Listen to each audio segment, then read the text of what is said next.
Welcome সকলকে। আশা করছি আমার সাউন্ড তোমাদের কাছে ঠিকঠাকভাবে পৌঁছাচ্ছে। দেখো, আজকে আমরা যেই টপিকটা নিয়ে ডিসকাশন করব সেটা হচ্ছে, থাম্বনেল দেখে অলরেডি বুঝতে পেরেছো যে আরআরবি সেকশন কন্ট্রোলার এর এক্সপেক্টেড কাট অফ কি হতে চলেছে, তাও আমাদের কলকাতা জোনের জন্য। আমি এইখানে এই যে ভিডিওটা পুরোপুরি বানাচ্ছি, এটা আমার নিজের এক্সপিরিয়েন্সের বেসিসে।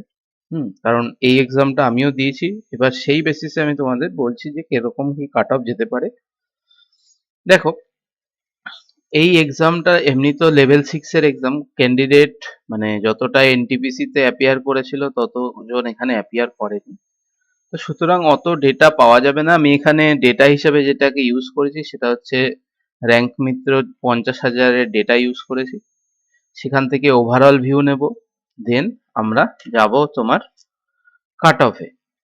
তো দেখো, ফার্স্টে তোমাদের কাট অফে আসার আগে আমি যেহেতু নিজেও এই এক্সামটা দিয়েছি, আমি নিজের এক্সপিরিয়েন্স বা নিজের স্কোর কার্ড তোমাদের দেখিয়ে বলতে চাচ্ছি যে কিসের ভিত্তিতে আমি তোমাদের বলছি যে এই কাট অফটা যেতে পারে। ঠিক আছে? তো দেখো, তো এই যে দেখো, এটা হচ্ছে আমার স্কোর কার্ড।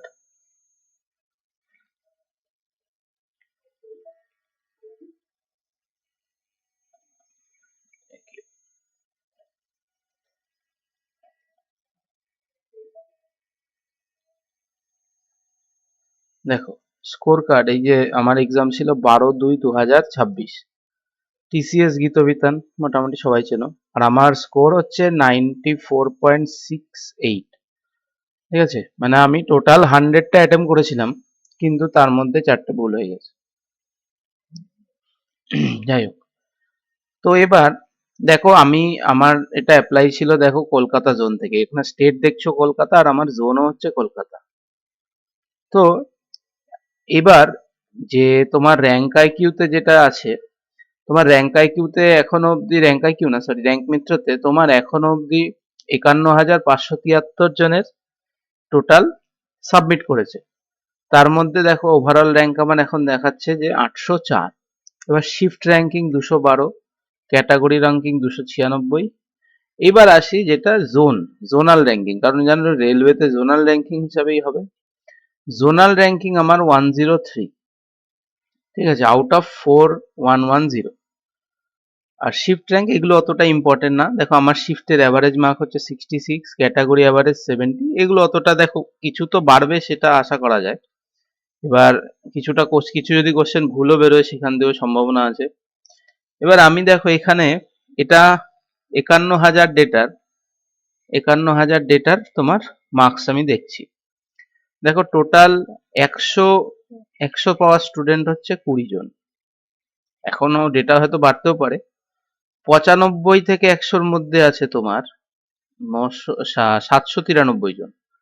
আর 90 থেকে 95-এর মধ্যে আছে 3,601 জন। তোমরা জানো এখানে আমাদের ওই কিউমুলেটিভ ফ্রিকোয়েন্সি যেরকম স্ট্যাটিস্টিক্সে করেছিলাম, মানে এখানে 20 জন আছে, 20 প্লাস এইখানে এটা মাইনাস করলে হবে 773। তার মানে এখানে 95 থেকে 100-র মধ্যে আছে 773 জন, আর শুধুমাত্র 100-তে আছে 20 জন। এবার সেম ভাবে তুমি যদি এখান থেকে মাইনাসও করো, ধরো আমি ক্যালকুলেটরটা বার করি এক সেকেন্ড। 3601 মাইনাস হচ্ছে 793, তাহলে এখানে লগভগ তোমার 2808 জন স্টুডেন্ট আছে ওভারঅল। তার মানে এই টোটাল সবকটা অ্যাড করলে এটা অবধি আসবে। এবার দেখো, এর নিচে আর যাচ্ছি না, দরকার আমাদের পড়বে না। তাহলে দেখতে পাচ্ছি এই হচ্ছে আমাদের, আমরা তিনটে প্যারামিটার দেখছি, 100, 95, 90। মানে 90 থেকে 100-র রেঞ্জে টোটাল 3600 জন ক্যান্ডিডেট আছে।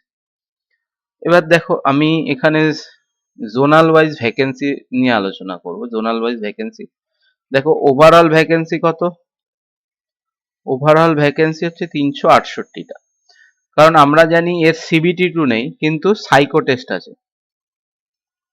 সাইকো টেস্ট এটার আছে, আর এর সাইকো টেস্ট তোমার আরডিএসও, যেটা কিনা স্টেশন মাস্টার। দেখো, এখন এটা ফার্স্ট টাইম এক্সাম, তো কেউ খুব একটা গ্যারান্টি দিয়ে বলতে পারবে না যে এটার সাইকোর ব্যাটারিতে কি আসবে, এরকম থাকবে। তো এটা অ্যাজাম্পশন করে নেওয়া যাচ্ছে যে স্টেশন মাস্টারের যেরকম সাইকো থাকবে, তো যেহেতু লেভেল 6 স্টেশন মাস্টারের ইকুইভ্যালেন্ট পে লেভেলের জব, তাই ধরে নেওয়া যেতে পারে যে স্টেশন মাস্টারের ইকুইভ্যালেন্ট সাইকোই আসবে। ঠিক আছে, এবার দেখো জোনাল ভ্যাকান্সি কত। টোটাল ওভারঅল ভ্যাকান্সি হচ্ছে 3,368, 368। আর আমরা জানি, দেখো আমি একটা নতুন স্লাইড অ্যাড করে নিই, আমি এখানে দেখি, দেখো আমাদের ভ্যাকেন্সি হচ্ছে, টোটাল ভ্যাকেন্সি হচ্ছে 368। আমরা জানি সাইকোর জন্য 8 গুণ ডাক দেবে, তাহলে 368 × 8 করলে তোমার যেটা দাঁড়াচ্ছে, তোমার হচ্ছে 2944। টোটাল এতগুলো ক্যান্ডিডেট অ্যাভেলেবেল থাকতে হবে যদি 8 গুণ না। এবার দেখো এই 8 গুণটা বেশিও হতে পারে, কারণ এই বছর এনটিপিসিতে আমরা জানি যে নেওয়ার কথা ছিল 8 গুণ, কিন্তু ডেকেছে 25 গুণ সাইকোর জন্য। তো এটা ভ্যারি করতে পারে। ঠিক আছে, এই তুমি লগভগ ধরে নাও যে 3500 জনের কাছাকাছি স্টুডেন্ট ডাকবে। এবার 3500 জন স্টুডেন্ট আমরা কোথায় পাচ্ছি, দেখো 90। আমি এখানে তোমাদের কলকাতা জোনের কাট অফ ডিসকাশন করছি ঠিকই, ঠিক আছে, কিন্তু সব জনই মোটামুটি এর আশেপাশে থাকবে, কোনো জন কম যাবে না, বেশি যেতে পারে কম যাবে না, কারণ ভ্যাকেন্সি কিছু কিছু জোনে অনেক কম। দেখো তুমি যদি দেখো এই জায়গাটায় শিলিগুড়ি জোনে 5টা ভ্যাকেন্সি, আমেদাবাদ জোনে 15টা, আজমেরে 30টা, ব্যাঙ্গালোরে 24টা, ভোপালে 4টে, ভুবনেশ্বরে 17টা, বিলাসপুরে 27টা, চণ্ডীগড়ে 12টা, চেন্নাইতে 5টা। তাহলে এইরকম ভাবে না কাট অফ ডিপেন্ড করতে পারে। কিছু কিছু জায়গায় প্রয়াগরাজ, দেখো প্রয়াগরাজ সবচেয়ে বেশি কাট অফ যাবে, দেখে নিও, প্রয়াগরাজ আর কলকাতা জোন এই দুটোতে সব থেকে বেশি কাট অফ যাবে, কারণ ভ্যাকেন্সি তো এমনি কম। দেখো 16টা আছে প্রয়াগরাজে, আর নিচে সরি টোটাল হচ্ছে 23টা আছে। এবার 23টার রেসপেক্টিভে প্রচুর প্রচুর কাট অফ যাবে। তো সুতরাং আমি মেনে চলছি যে, আমি দেখো পুরোটা ডিটেলস তো দেওয়া সম্ভব না, তাও অ্যাপ্রক্সিমেট আইডিয়া আমি তোমাদের বলছি। এবার আসি আমরা কলকাতা জোনে। দেখো এটা হচ্ছে কলকাতা জোন, কতজনের ডেটা আছে। আমি যখন পিপিটিটা রেডি করছিলাম তখন ডেটা ছিল 3,961 জন, কিন্তু পরে আমার যে এই যে র্যাঙ্কটা দেখাচ্ছে এটা 4,101 জনের, তার মানে কিছু লোক আরো 100-200 জন অ্যাড হয়েছে। তো আমি এর রেসপেক্টিভে বলি, দেখো কলকাতায় 100 পাওয়া স্টুডেন্ট এখনো অব্দি এই ডেটার হিসেবে 2 জন আছে। 95 to 100 তার মধ্যে 95 পাওয়া স্টুডেন্ট আছে 100 জন, আর 90 থেকে 95 এর মধ্যে আছে টোটাল 398 জন। এর নিচে কাট অফ যাওয়ার চান্স খুব কম। ঠিক আছে, এবার যেতে পারে যেতে পারে না, না এসসি এসটির যাবে। আমি আমি এখানে মেনলি যেটা ডিসকাশন করবো ইউআর এর, সব থেকে পীড়িত শ্রেণী ইউআর, চাকরির পরীক্ষায় সব থেকে পীড়িত শ্রেণী। তো দেখো কলকাতা জোনের আমি যদি ভ্যাকেন্সি দেখি, কলকাতা জোনের দুটো পার্ট আছে, ইস্টার্ন রিজিয়ন আর সাউথ ইস্টার্ন রিজিয়ন, টোটাল মিলে 28টা ভ্যাকেন্সি হচ্ছে। তার মানে যদি আমি 28 × 8 করি, আমি অ্যাপ্রক্সিমেট ধরে নিচ্ছি যে 8 গুণই ডাকবে, তাহলে গিয়ে দাঁড়াচ্ছে আমাদের 224 জন। ঠিক আছে, এবার দেখো 224 জন আমি কোন রেঞ্জে পাচ্ছি, 95 অব্দি 100 আছে, 90 থেকে 95 এর মধ্যে টোটাল 398 জন আছে, মানে আর যাই হোক কাট অফ 90-র অভাব যাবে। ঠিক আছে, কেন দেখো আমি একদম হিসাব বলছি যে 28টা আমার টোটাল ভ্যাকেন্সি আছে কলকাতা জন্য, এই যে আমি এটা এখান থেকেই বার করেছি, টোটাল কলকাতা জন্য ভ্যাকেন্সি 28টা। 28-এর 8 গুণ করলে 224 জনকে সাইকোর জন্য ডাকবে।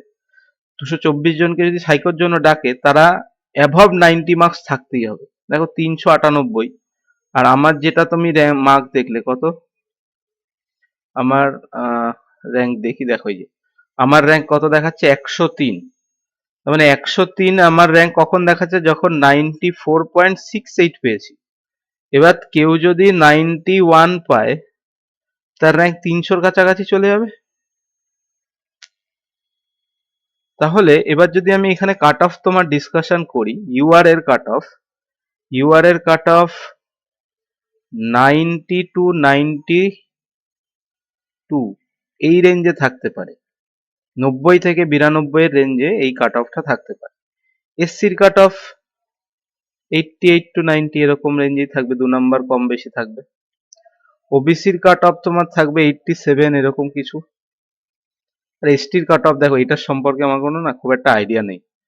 আমি মানে ওই আন্দাজেই বলা হবে 85 এর কাছাকাছি কিছু একটা থাকবে, কারণ ভ্যাকেন্সি তুমি যদি দেখো, কোথায় গেল কলকাতা জোন, এই যে দেখো কলকাতা জোনে ইউআর এর ভ্যাকেন্সি 14টা, এসসির ভ্যাকেন্সি 3টে, এসটির ভ্যাকেন্সি 2টো, ওবিসির ভ্যাকেন্সি 5টা, আর ইডাব্লিউএস এর ভ্যাকেন্সি 1টা। ঠিক আছে, এই নিয়ে টোটাল 25টা। আর এক্স সার্ভিসম্যানের 2টো আছে, পিডাব্লিউডি 2টো আছে। তারপরে জেনারেলি 14টা আছে। এবার তুমি দেখো কতজন জেনারেলে কোয়ালিফাই করছে, 218 জন। এবার এইখানে যারা এসসি তে আছে তারা কিছু জেনারেলে ঢুকবে, তো সুতরাং এইখান থেকে আমি বলছি যে তুমি জেনারেলটাই ধরে চলো, কারণ এইখানে সেকশন কন্ট্রোলার যারা কাট অফ ক্লিয়ার করবে ম্যাক্সিমাম জেনারেলেই ক্লিয়ার করবে।